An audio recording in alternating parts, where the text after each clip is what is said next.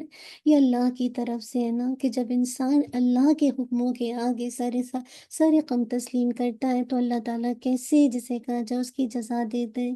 یعنی آزمائش بھی ہوئی، کامیاب بھی ہو گئے، اور رہتی دنیا تک لوگوں کو قربانی کا فلسفہ سمجھ آ گیا۔ ایسے ہی نہیں چنتا اللہ تعالیٰ، اللہ اندر کی نیت جو چھپی ہوتی ہے نا اس کو دیکھتا ہے۔ اللہ کے آگے جو ایک بندے کا تعلق ہے نا وہ دیکھتا ہے۔ پھر اللہ تعالیٰ آپ دیکھیں کیسے سب چیزیں ایک کے بعد ایک چیزیں آپ کی زندگی میں ٹیسٹ آئیں گے، اور اس کے اندر کیا خیر ہے، کیا خیر ہے۔ آج دیکھیں حاجر علیہ السلام کی یاد میں صفا مروہ ہے، اور اسماعیل علیہ السلام کی یاد میں یہ قربانی ہے۔ انشاءاللہ یہ تو سیریز ہی ایسی ہے کہ ہمیں پتہ چلے گا قربانی کیا ہے، اور میں اور آپ اپنی انا کی قربانی کیسے کر سکتے ہیں انشاءاللہ۔ تو اللہ تعالیٰ نے تو مینڈھا بھیج دیا جو جنت میں 40 سال تک چلتا رہا۔ اب اس کے بعد کیا ہوا؟ اب اس کے بعد آزمائش میں کامیابی کے بعد بطور انعام اسحاق علیہ السلام کی خوشخبری دی گئی۔ اللہ اکبر! بس وقت ہماری زندگی میں آزمائش آتی ہے اور ہمیں سمجھ نہیں آتا اللہ تعالیٰ میں اس انداز سے ٹیسٹ کیوں کر رہے ہیں۔ یقین کیجئے وہ تھوڑا سا وقت ہوتا ہے سختی کا، لیکن اس کے بعد جو آپ کو اس کے جو ثمرات ملتے ہیں وہ انتہائی آپ کے لیے بہتر ہوتے ہیں۔ آپ اپنی زندگی میں اس چیز کا تجربہ کریں گے۔ بعض اوقات کچھ ایسے امتحانات آتے ہیں، ٹیسٹ آتے ہیں، آزمائش آتی ہیں، ٹرائلز آتے ہیں جو آپ کو پسند نہیں آتے ہیں، کہتے ہیں میرے ساتھ ایسا کیوں ہو رہا ہے، لیکن لیٹر آن اللہ آپ کو اس کی خیر دکھاتا ہے۔ اب آپ دیکھیے آزمائش کتنی بڑی تھی، انعام کے طور پر کون دیے جا رہے ہیں؟ اسحاق علیہ السلام کی خوشخبری۔ اللہ تعالیٰ نے اکلوتے بیٹے کو قربانی کا حکم دے کر ابراہیم علیہ السلام کی جو آزمائش کی تھی، جب وہ اس میں پورے اترے تو اس نے کیا کیا؟ سارہ علیہ السلام سے بھی ایک بیٹے کی بشارت دی۔ اللہ اکبر! اور یہ اگر آپ بائبل کا مطالعہ کریں تو اس میں آتا ہے کہ ابراہیم علیہ السلام کی عمر اس وقت 100 سال تھی، اور سارہ علیہ السلام کی عمر 90 سال تھی۔ امیجنیشن ملائیے، اللہ تعالیٰ ہر چیز پر قادر ہے۔ کیا کچھ آپ کی زندگی کی مشکلات ہیں؟ آج ہم میں سے کون ہے جو یہ نہ کہے کہ میرے اوپر کوئی تکلیف، کوئی پریشانی، کوئی مشکل، کوئی ٹرائل نہیں ہے؟ اللہ تعالیٰ ابراہیم علیہ السلام کو 100 سال میں اسحاق علیہ السلام کی خوشخبری، اور سارہ علیہ السلام کی 90 سال کی عمر میں اسحاق علیہ السلام کی خوشخبری دے سکتے، تو ہماری مشکلات کو اللہ تعالیٰ نہیں دور کر سکتے؟ ہمارے نافرمان بیٹوں کو اللہ تعالیٰ فرمانبردار نہیں بنا سکتے؟ ہمارے خاندان کو اللہ تعالیٰ ہدایت نہیں دے سکتے؟ سب کچھ اللہ تعالیٰ کر سکتے ہیں، بس یقین ہونا چاہیے۔ ان 10 دنوں میں آپ دعا کہاں آپ اللہ کے لیے، اللہ کی خاطر اپنے ہاتھ اٹھا لیجئے۔ اللہ تو مجھ سمیت تمام میرے گھر والوں کو، میرے خاندان والوں کو، اللہ تمام امت مسلمہ کو، میرے دوست احباب کو، سب کو ہدایت دے دے۔ اب کیا ہوا؟ سورہ صافات میں اب واقعہ ذبح کے بعد اللہ تعالیٰ نے فرمایا وَبَشَّرْنَاهُ بِإِسْحَاقَ نَبِيًّا مِنَ الصَّالِحِينَ وَبَارَكْنَا عَلَيْهِ وَعَلَى إِسْحَاقَ وَمِن ذُرِّيَّتِهِمَا مُحْسِنٌ وَظَالِمٌ لِنَفْسِهِ مُبِينٌ۔ سورہ الصافات آیت نمبر الحمدللہ 112 اور 113۔ اور ہم نے اسے اسحاق علیہ السلام کی بشارت دی، جو نبی ہوگا، وہ بھی نبی، یہ بھی نبی، سارے لوگوں سے ہوگا، اور ہم نے اس پر اور اسحاق علیہ السلام پر برکت نازل کی۔ اللہ تو ہماری زندگیوں میں بھی برکت دے دے، ہمارے کاموں میں بھی برکت دے دے، ہمارے گھروں میں بھی برکت دے دے، اور ان دونوں کی اولاد میں سے کوئی نیکی کرنے والا ہے اور کوئی اپنے آپ پر سری ظلم کرنے والا ہے۔ آج بھی دیکھ لیجئے ہم سب کے فادر کون ہے؟ آدم علیہ السلام۔ اب تمام انبیاء ہمارے لیے کیا ہیں؟ ہاں، آپ امیجنیشن میں لائیے، جو ابراہیم علیہ السلام اور ان کے بیٹے اسحاق علیہ السلام اور ان کی جو اولاد چل رہی ہے، ان میں سے تو کوئی نیکی کرنے والے اور کوئی اپنی جان پر سری ظلم کرنے والے۔ اللہ تعالیٰ تو ہمیں نیکی کرنے والوں میں رکھ لے، ہاں، کہ جو واقعی نیکی کرنے والے، ایسی نسلیں پیدا ہو جائیں۔ اب کیا ہوا کہ یہ بشارت ابراہیم علیہ السلام کو فرشتے کی طرف سے دی گئی تھی۔ فرشتے اجنبی انسانوں کے بھیس میں ان کے ہاں پہنچے۔ ابراہیم علیہ السلام نے ان کی مہمانی کا اہتمام کیا، مگر انہیں کھانے پر آمادہ نہ دیکھ کر ڈرنے لگے۔ فرشتوں نے ان کی گھبراہٹ دور کرتے انہیں سارہ علیہ السلام سے ایک بیٹی کی بشارت دی۔ اب آپ دیکھیں نا، کوئی اسٹرینجر آپ کے پاس آ جائے اور آپ اس کو کھانے کے لیے مہمان، یعنی آپ الحمدللہ اس کی ضیافت کر رہے ہیں، اس کی مہمانی کر رہے ہیں، لیکن وہ کھاتا ہی نہیں نہیں ہے، کھانے کی طرف آمادہ ہی نہیں ہوتا، ایک خوف پیدا ہوتا ہے نا، تو نیچرل خوف تھا یہ، جو کہ ابراہیم علیہ السلام کے ساتھ کے لیے ان کے اندر پیدا ہوا۔ تو آپ دیکھیں کہ اس گھبراہٹ کو دور کرنے کے لیے فرشتے نے انہیں سارہ علیہ السلام سے ایک بیٹے کی بشارت دی۔ اب سارہ علیہ السلام یہ گفتگو سن رہی تھیں، انہوں نے انتہائی حیرت کا اظہار کرتے ہوئے کہا، اب بڑھاپے میں؟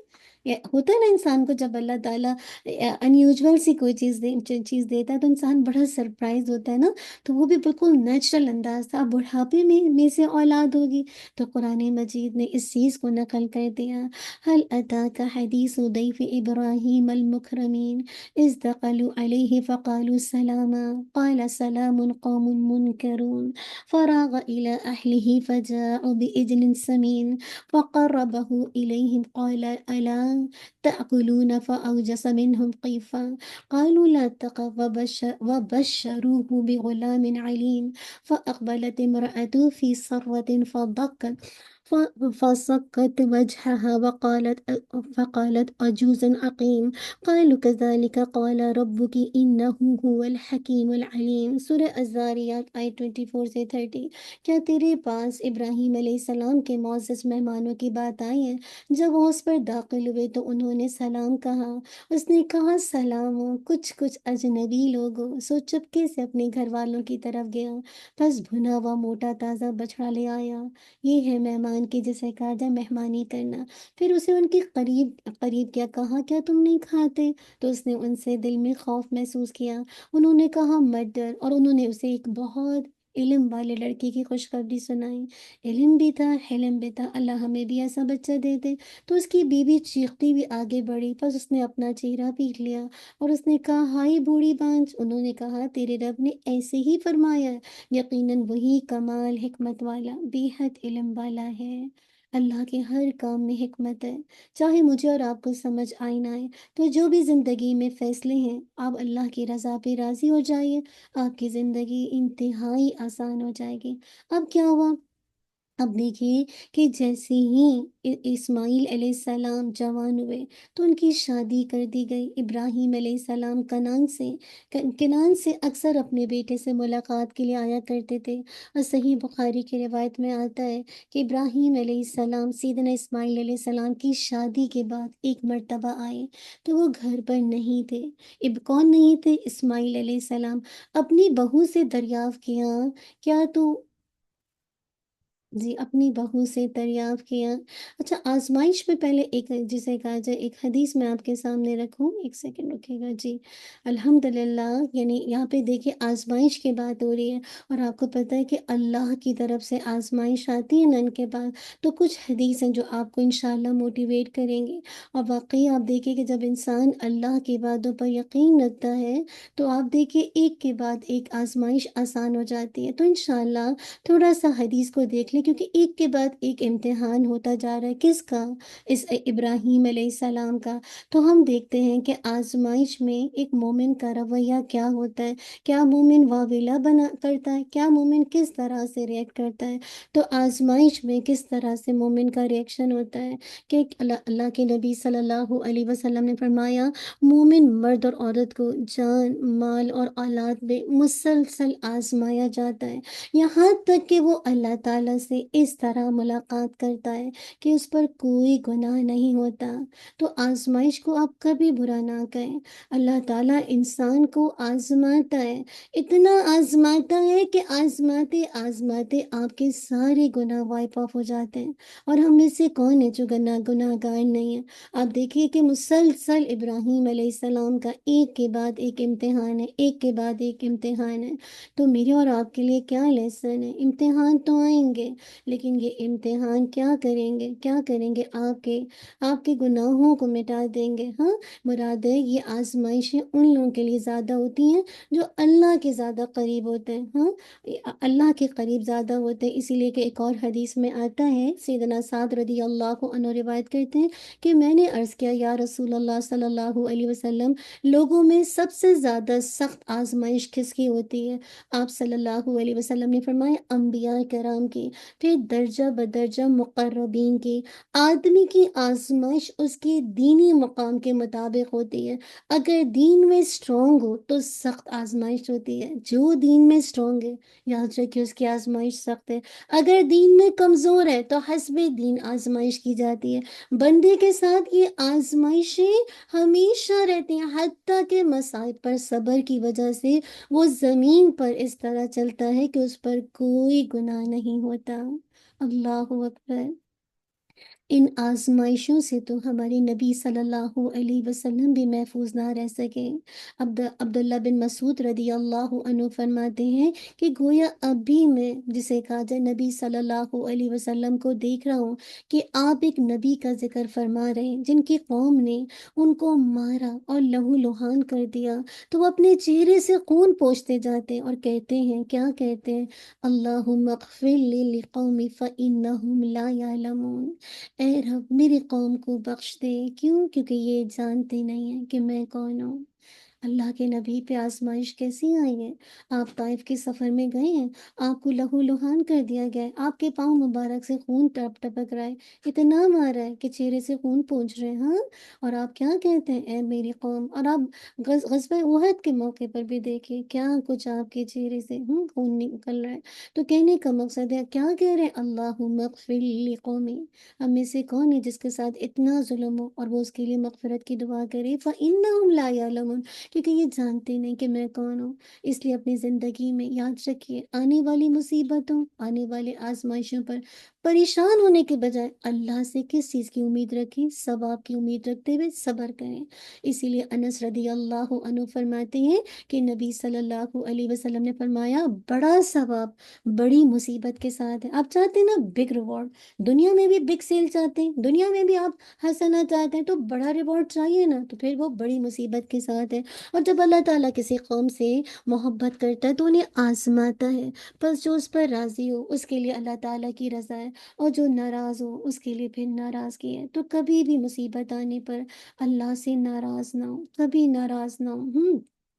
اور اگر یہ آزمائشیں دین پر چلنے، دین کی دعوت دینے، دین کو فروغ دینے کی وجہ سے ہیں، تو پھر آپ کو پریشان نہیں ہونا چاہیے۔ یہ تو انبیاء کا مشن ہے، یہ تو ہر اس داعی دین کی زندگی میں ہوگا جو انبیاء کے مشن پر چلنا چاہتا ہے۔ اور یہ مشن پورا نہیں ہو سکتا جب تک کہ آپ کو آزمائش میں ڈالا نہ جائے۔ اسی لیے پھر اللہ تعالیٰ نے کیسے ان کو خوشخبری دے دی؟ کس چیز کی خوشخبری دے دی؟ اسحاق علیہ السلام کی، جس کا ذکر میں نے آپ کے سامنے کیا۔ اب کیا ہوا کہ اسماعیل علیہ السلام کی شادی کا وقت آتا ہے، ہاں یہ میں نے آپ کے سامنے بتایا کہ کیسے اسحاق علیہ السلام کی اب جو ہے شادی کا وقت آتا ہے، کیسے کہ جیسے اسماعیل علیہ السلام جوان ہوئے تو ان کی شادی کر دی گئی۔ اب کیا ہوا، ابراہیم علیہ السلام کنعان سے اکثر اپنی بیٹی سے ملاقات کے لیے آیا کرتے تھے۔ اب یہ ہوا کہ ابراہیم علیہ السلام اسماعیل علیہ السلام کی شادی کے بعد ایک مرتبہ آئے تو وہ گھر پر نہیں تھے۔ اپنی بہو سے دریافت کیا کہ اس نے بتایا کہ ہمارے لیے روزی روٹی کا سامان تلاش کرنے گئے۔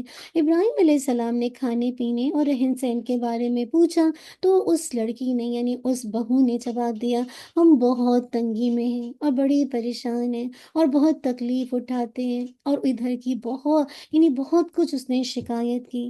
یہ سن کر ابراہیم علیہ السلام نے فرمایا کہ جب تمہارا شوہر آ جائے تو اسے میرا سلام پہنچانا اور کہنا کہ اپنے دروازے کی چوکھٹ بدل دے۔ جب اسماعیل علیہ السلام گھر واپس آئے تو بیوی نے سارا حال سنایا اور یہ بھی بتایا کہ ایک بڑے بزرگ آئے تھے، فلاں فلاں باتیں پوچھ رہے تھے، میں نے سب کچھ بتا دیا، تو جاتے جاتے آپ سے کہہ گئے ہیں کہ آپ اپنے دروازے کی چوکھٹ بدل دیں۔ اسماعیل علیہ السلام سمجھ گئے، حالانکہ باپ کتنا صادر ہے، لیکن آپ دیکھیے کیسا تعلق ہے نا، کیسا قلبی تعلق ہے۔ فوراً سمجھ گئے اور کہنے لگے کہ وہ میرے والد تھے، انہوں نے مجھ سے طلاق دینے کو کہا ہے، میں تمہیں طلاق دیتا ہوں اور تم اپنے گھر چلی جاؤ۔ اس کے بعد اسماعیل علیہ السلام نے دوبارہ شادی کی۔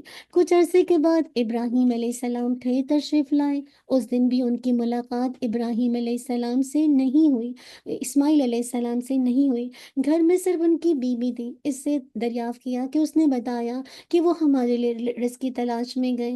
ابراہیم علیہ السلام نے گھر کا حال پوچھا تو اس نے جواب دیا، ہم بہت خوشحالی کے ساتھ رہ رہے ہیں، کوئی پریشانی نہیں، اور ساتھ اللہ کا شکر ادا کیا اور اس کی حمد و ثنا بیان کی۔ کھانے پینے کے بارے میں پوچھا تو اس نے کہا کہ گوشت کھاتے ہیں اور پانی پیتے ہیں۔ ابراہیم علیہ السلام نے ان میں برکت کی دعا کی۔ امیجنیشن میں لائیے، دو بیوی ہیں، ایک کا رویہ کمپلیننگ کا اور دوسرے کا رویہ شکر گزاری کا۔ تو اس نے کیا کہا، ابراہیم علیہ السلام نے ان میں برکت کی دعا کی اور جاتے ہوئے فرمایا کہ جب اسماعیل علیہ السلام آ جائیں تو انہیں میرا سلام پہنچانا اور کہنا کہ اپنے دروازے کی چوکھٹ کو باقی رکھیں۔ اسماعیل علیہ السلام آئے تو انہیں کسی کے آنے کا شبہ ہوا۔ انہوں نے بی بی سے پوچھا کیا کوئی یہاں آیا تھا؟ اس نے بتایا ہاں، ایک بزرگ آئے تھے اور فلاں فلاں باتیں دریافت کر رہے تھے۔ پھر اس نے تمام باتیں بتائیں اور کہا کہ وہ جاتے ہوئے یہ کہہ گئے ہیں کہ میرا سلام پہنچانا اور کہنا کہ اس دروازے کی چوکھٹ کو برقرار رکھیں۔ اس نے اس بزرگ کی تعریف کی۔ اس پر اسماعیل علیہ السلام نے کہا کہ وہ میرے والد تھے اور چوکھٹ سے مراد تم ہو۔ سبحان اللہ! آپ امیجنیشن میں لائیے کہ کیسے دو رویے ہیں نا، ایک وہ بیوی جو ناشکری کا رویہ ہے، دوسری وہ بیوی جو شکر گزار ہے۔ اور ابراہیم علیہ السلام جو کہہ کے جاتے ہیں کہ چوکھٹ بدل لو اور چوکھٹ نہ بدلو، یعنی اس کو مینٹین رکھو، تو یہ کیا تھا کہ جو شکر گزاری ہوتی ہے نا وہ الحمدللہ، آپ دیکھیے کہ جو شکر گزاری کہ آپ تھوڑی پر بھی الحمدللہ اللہ کی رضا پر راضی رہیں، تو یہ دراصل اللہ کی طرف سے آنے والی جو اللہ تعالیٰ کسی کو عطا کر دے ایک طرح کی مبشرات ہے کہ اللہ کسی کو شکر گزاری کی توفیق دے دے تھوڑے پر بھی۔ آج ہمارے پاس بہت کچھ ہے، آج ہمارے ہسبینڈ اگر تھوڑا سا ہمارے کاموں میں ہیلپ نہیں کریں یا ہمیں تھوڑے ہماری طرف سے توجہ ہٹا لیں، ہمارا کیا رویہ ہوتا ہے؟ ہاں، اب آپ امیجنیشن میں لائیے، اسماعیل علیہ السلام کو گھر پہ نہیں ہے، 2 دفعہ والد ملاقات کے لیے آتے اور دونوں دفعہ اسماعیل علیہ السلام نے، لیکن ایک بیوی کا رویہ کس قدر شکر گزاری کا ہے اور دوسری بیوی کا رویہ کس قدر ناشکری کا، کہ اتنی تنگی کے حالات ہیں، گزر بسر مشکل سے ہوتا ہے۔ تو ہم میں سے ہر ایک اپنا as a wife, as a جسے کہا جائے ایز اے بیوی اپنا رول دیکھیں، میں اور آپ کتنے شکر گزار ہیں۔ ہاں، کتنے لوگ ہیں جو تھوڑا ہونے پر بھی خوب اللہ کا شکر ادا کرتے ہیں، خوشی سے ہنسی خوشی رہتے ہیں، کتنے لوگ ہیں بہت کچھ ہونے کے بعد بھی ان کا رویہ کمپلیننگ کا ہوتا ہے کہ بس گزر بسر ہی نہیں ہوتی، ابھی تو یہ بل پے کرنا ہے، ابھی یہ کرنا ہے، وہ کرنا ہے، اور ساری زندگی اسی ناشکری میں گزر جاتی ہے۔ اور آپ کو حدیث کا مفہوم یاد ہے نا کہ اللہ کے نبی صلی اللہ علیہ وسلم کو جہنم میں کثرت عورتوں کی دکھائی گئی، تو پوچھا گیا نا کہ اللہ کے نبی سے کہ یہ اتنی کثرت کیوں ہے جہنم میں عورتوں کی؟ تو پوچھا صحابہ رضی اللہ عنہم نے کیا یہ اللہ کی ناشکری کرتی ہیں؟ تو اللہ کے نبی صلی اللہ علیہ وسلم نے فرمایا نہیں، یہ اللہ کی نہیں بلکہ اپنے شوہروں کی ناشکری کرتی ہیں، کہ جب ان کی طرف سے کوئی ایک تکلیف پہنچ جائے تو وہ کہتی ہیں میں نے ساری زندگی تم سے کوئی خیر نہیں پائی، یعنی جتنا کچھ خیر اس سے پایا سب کو بھلا دیتی ہیں۔ تو اللہ نہ کرے ہم میں سے کسی کا رویہ اپنے ہسبینڈ کے ساتھ ایسا ہو۔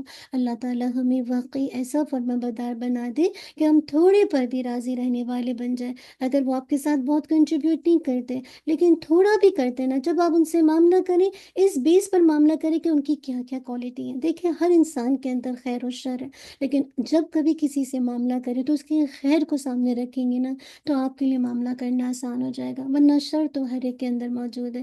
چلیے انشاءاللہ یہیں پہ رکیں گے، میں نے ٹائم کو دیکھا، تو اب انشاءاللہ ہم اپنی اگلے سیشن کی طرف چلیں گے انشاءاللہ، جو کہ ہمارا الحمدللہ کس چیز کا ہے؟ آج کے عمل کے حوالے سے۔